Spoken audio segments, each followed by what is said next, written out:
Beauty. All right. Oak.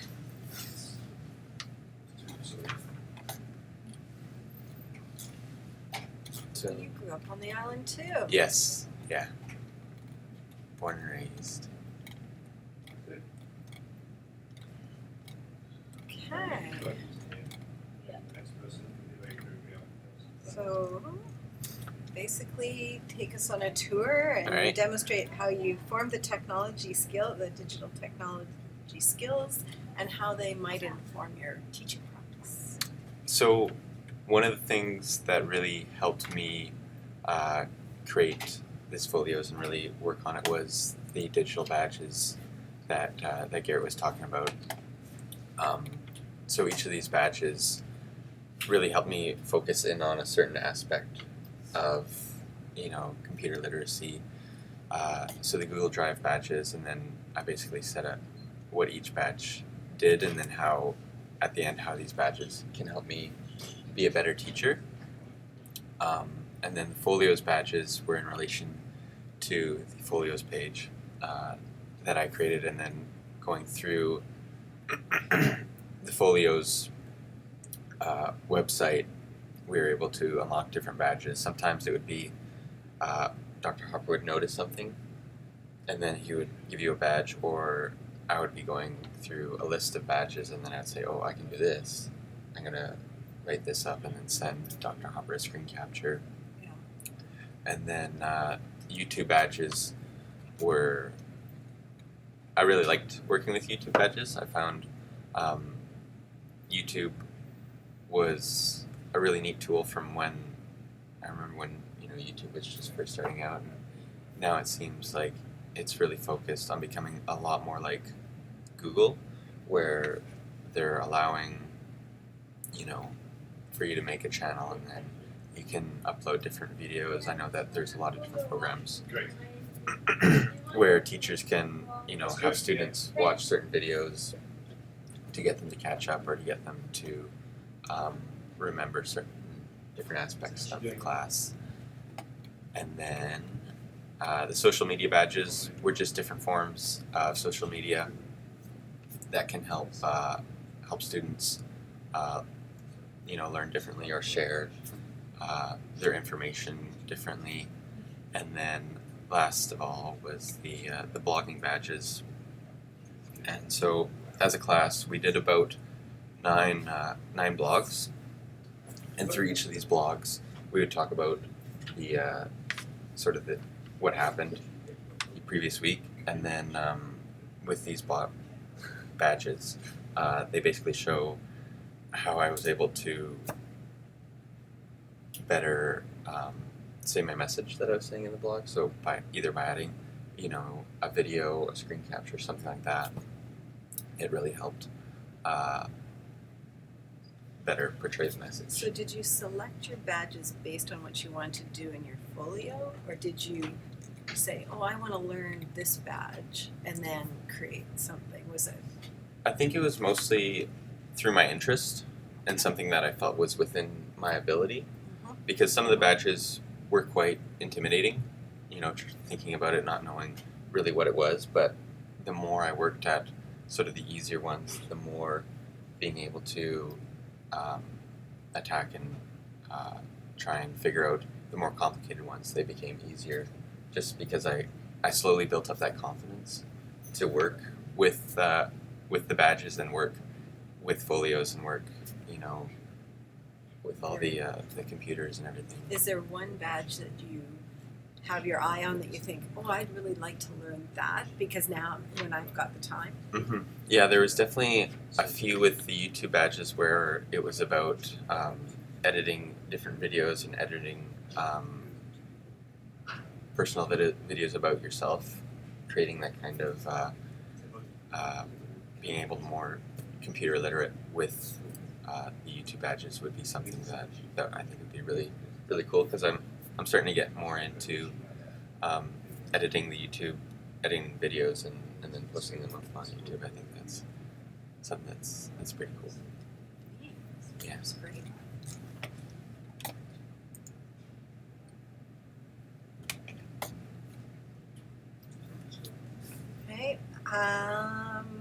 Please show us one or two of your most significant artifacts and tell us how they demonstrate your learning and you're starting to address the BC standards. So the first one I'll take you to is so this was one of the artifacts about each of the blogs, and so it was a blog read back. So it just shows every blog that that I did from the first day all the way to it would have been 2 weeks ago that we did our last blogs, and then I just wrote about how these blogs can help me. And I think one of the most important ways was about how educators contribute to the profession. So because everybody was doing these blogs, we could all see what we had each wrote for the week. And so as I was writing my blog, I would think, okay, what was something that Dr. Harper was talking about for this class? And then I would read other students' blogs, and I would see, oh, now I remember he was talking about that, he was talking about that.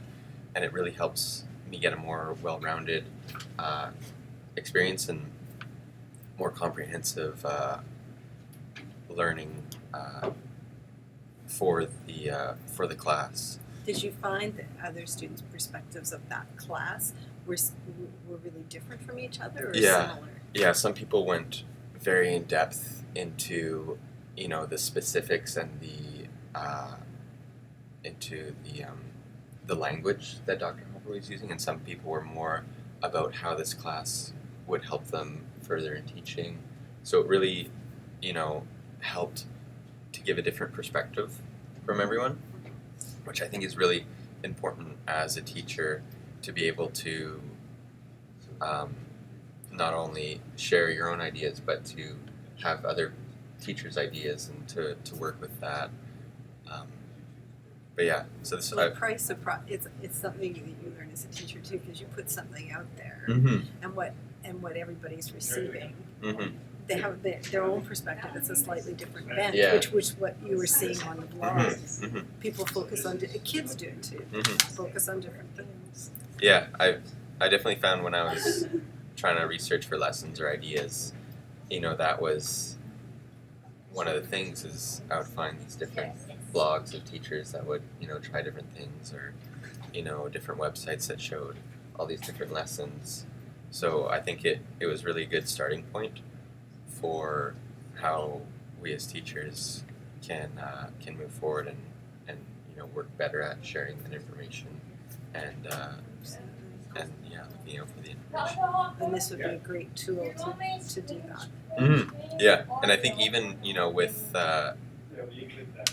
if you're working in a school, I think using blogs, maybe not to this degree, but to some degree, where students are able to share information and talk about what they learned, would be a really excellent tool. Yeah. Is there another one that stands out for you, that another artifact that you think really had a big impact on your? Yeah, there was this one. So about 3 years ago, or 2 years ago, I think it was, I was a kayak guide in the Victoria Harbour. So working as a kayak guide, group management was really a crucial part of that, and often you get people paddling off the other way, and there is in the Victoria Harbour, they have the float planes that come down right the middle, so often, and you have all these different ferries going which way. It's a high traffic area. Yeah. So it's really crucial to be able to have that voice that can get people to understand that your most important objective is to make sure that they're safe, and that they understand what's going on and why they need to be together as a group and not paddling out into the middle of the runway while still enjoying the experience. Yeah. So a part of that was also talking about what was going on in Victoria, the history of Victoria, and then we would often go to Harrison Island, which is this little area, And then we would often see seals there, and there was a really cool part of the summer where all the seals give birth. And so you can go there and you can see the little baby seals, and you can see them learning how to swim, and you can be talking about, you know, the gestation period for female seals and the different, you know, dynamics and everything like that. So that was really helped me be put more in the teaching role as a guide. Yeah. And yeah, I really enjoyed, you know, educating people on the wildlife and the history of Victoria, but also while maintaining, you know, that they're safe and they're in a controlled environment. Were you a kayak guide after West Coast College? Yeah. Mm-hmm. Okay. Yeah. So yeah, through that college, I was able to obtain a level 1 guide, which meant that I could. Yeah. Did you have many ESL groups? Yes. Yeah. My son also did this one summer, so I Oh, knew okay. that there was a high proportion of Yeah. ESL groups, which has its own challenges. Yeah. If you're a guide, you have a tow belt. Mhm. So it's just a bag of rope with a little carabiner, and so often, you know, I'd have these 2 other groups, and some people would want to paddle really fast. Some people didn't know how to operate the paddle, and some people couldn't understand me. So I would attach them to my boat, and I'd say, okay, we're going through, you know, this part that's a little bit more dangerous, where the seaplanes often land, and then once we get through there. Then I'm going to give you a little bit more freedom to paddle around. Well, that's a teaching skill in and of Yeah, itself, right? yeah. Because you have to identify which student is most at risk, and then you have to implement a strategy to make sure that what you want to happen actually happens. Mm-hmm. Yeah. Yeah, it was. So nothing's changed in 20 years, in fact. Yeah. Do you have any questions, Garrett?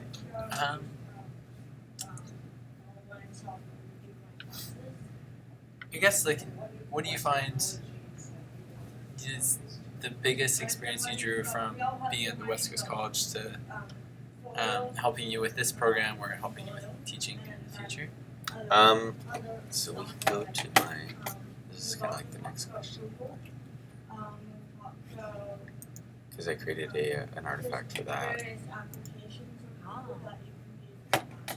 So this was kind of about the third question about the philosophy of me being a teacher and why I wanted to be a teacher. So this was before I had thought about becoming a teacher. I had the dream of becoming an outdoor guide.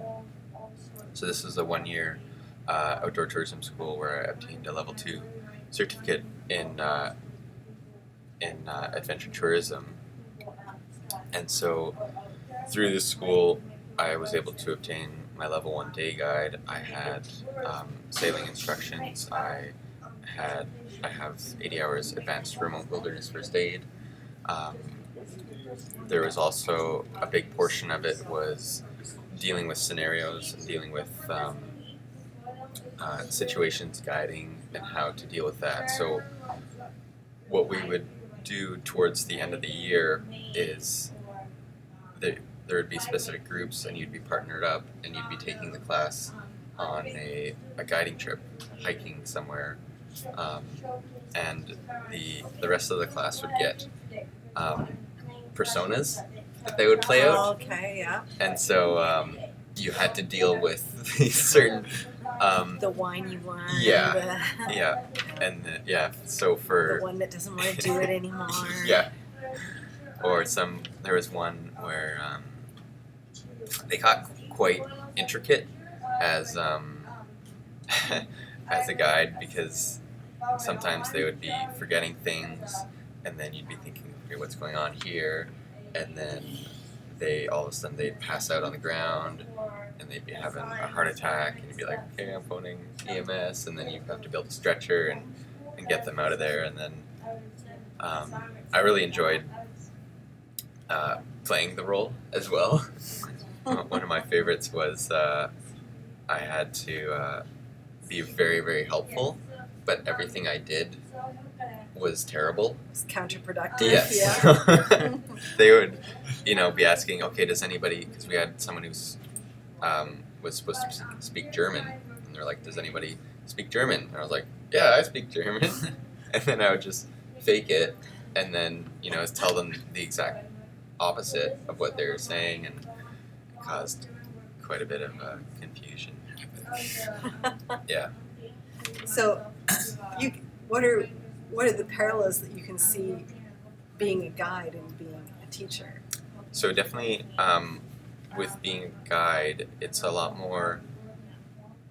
You definitely get a lot more people who go out who want to be out in the outdoors and who want to experience the outdoors, which I think is really great, and I loved being a part of that and being able to show those people what was so great about the outdoors. But I think for me personally, when I was going to school, I had one teacher who introduced me to mountaineering and to all these different experiences in the outdoors, and that really propelled me to be a teacher combining this outdoor lifestyle as well. And so I thought about when I was being a guide and when I was doing all these different things, that it was really fun, but I felt that the purpose or the direction that I was taking wasn't as fulfilling as it could be. Okay. And so I thought about how myself, when I was introduced to being the outdoors, I thought well, what could I do? What steps could I take that could how could I be that person that helps kids that might not have the opportunity or get the idea that maybe I should be more involved in the outdoors. So I think one of my main philosophies was that I wanted to be able to introduce kids and work with schools and to really combine the learning of the school, but also with outdoor education, and really combine the two. Enrich the school experience with this. Exactly, and I think that's becoming more of a common thing now with the nature kindergarten programs and Absolutely. So. Absolutely. Thanks. Is there anything else, Garrett? No, that's good. It's great. Thank you. Yeah, thank you. Good, Alex. Come. All right. Sure.